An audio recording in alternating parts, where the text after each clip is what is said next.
Um, I don't necessarily know if I consider myself a feminist. I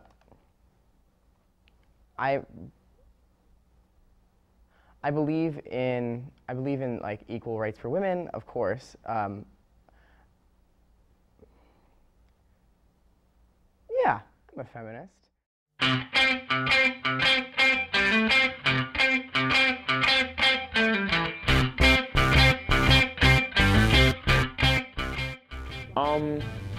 I wouldn't necessarily describe myself as a feminist.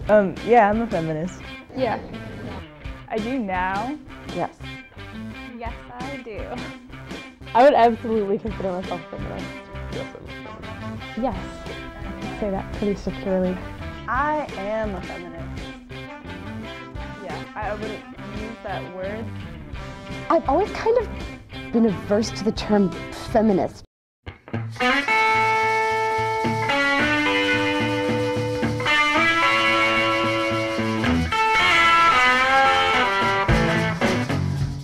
I don't know, it's a terrible thing to try to define, I think. That's why you're doing it, right?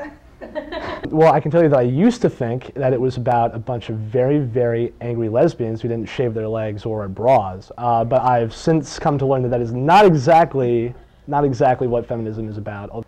My perception of feminism has certainly changed more recently. You know, meeting all these nice people like you all. And Feminist is just associated with, you know, angry women who hate men, very militant, and I mean, while that may be a part of it, it's like feminism isn't this one particular thing, it's really individual. Say that feminism is individuals focusing on gender issues and the disparities between the genders that have formed over the past several thousands of years, and focusing on trying to rectify the problem of gender disparity actively. I define feminism as, first off, the equality between men and women, but second of all, as embracing the fact that you're a woman. So to me, when I think of someone who's a feminist, is someone that fights for the rights of women and wants them to be on the same equal platform as men. It almost is like this idea of ambition. So as a female, am I going to pursue my ambitions in life? But I'd say a lot of it would have to do with women being treated equal in the workforce, and also just about the way that the media portrays women a lot. With my politics and my religion, I can still be a woman entirely and not feel like it's a separate part of who I am. It just is me. I am a conservative Catholic woman as opposed to I am a woman and I am a conservative and I am a Catholic. Being a woman necessitates an involvement in where your future is headed and in wanting equal rights, and so I don't think it's fair for any woman to say that I'm not a feminist, because your interest has to be primarily in making equality for yourself, and I think that anyone who says that they're not interested in that, I mean, I don't even see how you could say that you're not interested in that, because there's not a place in society for anyone to be subservient to anyone else. Okay, so my name is Suzanne Raitt, and I'm a professor of English, director of women's studies, and I'm English. Okay. You can't tell. And do you identify as a feminist? Yes. And why is that? I identify as a feminist because it seems to me that women still don't have the same opportunities as men in our world, and one of our responsibilities as women is to try to work to change that, not just for our own sake, but for the sake of other women who are facing obstacles or difficulties. My name is Meira Ilyinsky. I'm a rabbi at Synagogue Temple Beth El in Williamsburg.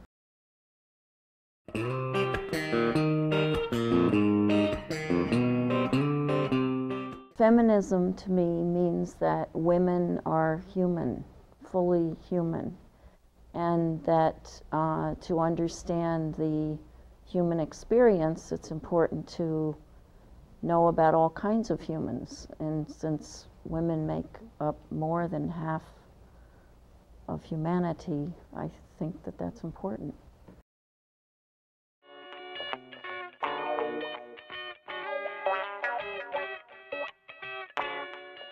It was one of those late 1960s years, like 7 or 8 or 9. And a friend of mine and I were visiting another couple, and the husband of the couple was a sociology professor at Portland State University. And he was talking to us about women's liberation. And my friend and I said, oh, come on, give us a break. It's not like, you know, the black experience, which we had in our teenage years, gone to sit-ins and marches, et cetera, and been part of that. And he said, you just think about this. You think about this, about how much women get paid and what they're able to do, et cetera. And my friend and I both had homes an hour away in the country, and we were driving home together, and our minds were exploding with thinking about the implications of what he said, because we really didn't see it until that moment. And I remember another really clear moment when I was looking through a magazine, and there was a full-page ad of a woman lying in a hammock, and behind her, presumably her husband, was hanging up the laundry. And I looked at the picture and I gasped for fear, like, how can she do that? How can she lie down and have her husband do that? And so those were moments of rude awakening for me. And in that era of women's liberation, each woman, it seemed to me, had to explain the situation to her own man, one by one, about what was not right about the way things were set up before and the limitations on women. I remember the first time I saw a woman bus driver in Portland, Oregon, and I felt like cheering, because it hadn't occurred to me that women could be bus drivers. And I felt that was, each of these moments were shocking and also liberating experiences.